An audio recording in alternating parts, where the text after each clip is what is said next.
এবার ফারাক্কার 109টি গেট খুলে দিল ভারত। ভারতের বিহার ও ঝাড়খণ্ডে বন্যার জেরে ফারাক্কা ব্যারেজের 109টি গেট খুলে দিয়েছে ভারত। সোমবার গেট খুলে দেওয়া হয়। এতে একদিনে বাংলাদেশে ঢুকবে 11 লাখ কিউসেক পানি। বাঁধ খুলে দেওয়ায় বন্যার আশঙ্কা তৈরি হয়েছে পশ্চিমবঙ্গের মুর্শিদাবাদ সহ বাংলাদেশেও। বন্যা পরিস্থিতি ও পাহাড়ি ঢলের বিষয়ে আগে থেকে বাংলাদেশকে তথ্য দেওয়া হচ্ছে বলে ভারতের পক্ষ থেকে দাবি করা হয়েছে। সোমবার ব্যারেজ কর্তৃপক্ষ জানায়, প্রতিবেশী দুই রাজ্যে বন্যার জেরে পানির চাপ পড়েছে। তবে স্বস্তির বিষয়, এখনও নেপাল থেকে পাহাড়ি ঢল নামেনি। ফারাক্কা ব্যারেজ এলাকায় পানি বিপদসীমার 77.34 মিটার উপর দিয়ে বইতে থাকায় বাধ্য হয়ে গেট খুলতে হচ্ছে। সেক্ষেত্রে ফিডার ক্যানেলেও পানির পরিমাণ বাড়ানো হয়েছে।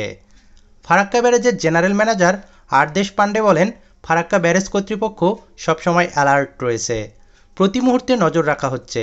খুব কম সময়ের মধ্যে যেভাবে পানির চাপ তৈরি হয়েছে, তাতে 109 গেটের সবকটি খুলে না দিলে ব্যারেজের উপর বড় চাপ তৈরি হচ্ছিল। বড় ক্ষতি হয়ে যেতে পারত। আপাতত ফিডার ক্যানেলে 40,000 কিউসেক ও ডাউন স্ট্রিমে 11 লাখ কিউসেক পানি ছাড়া হয়েছে। এদিকে 20 আগস্ট থেকে দেশের 11টি জেলা বন্যায় আক্রান্ত হয়েছে। সেগুলো হলো ফেনী, কুমিল্লা, চট্টগ্রাম, খাগড়াছড়ি, নোয়াখালী, মৌলভীবাজার, হবিগঞ্জ, ব্রাহ্মণবাড়িয়া, সিলেট, লক্ষ্মীপুর ও কক্সবাজার। এসব জেলার 77টি উপজেলা আক্রান্ত হয়েছে। মোট 9,79,901টি পরিবার পানিবন্দী হয়ে পড়েছে।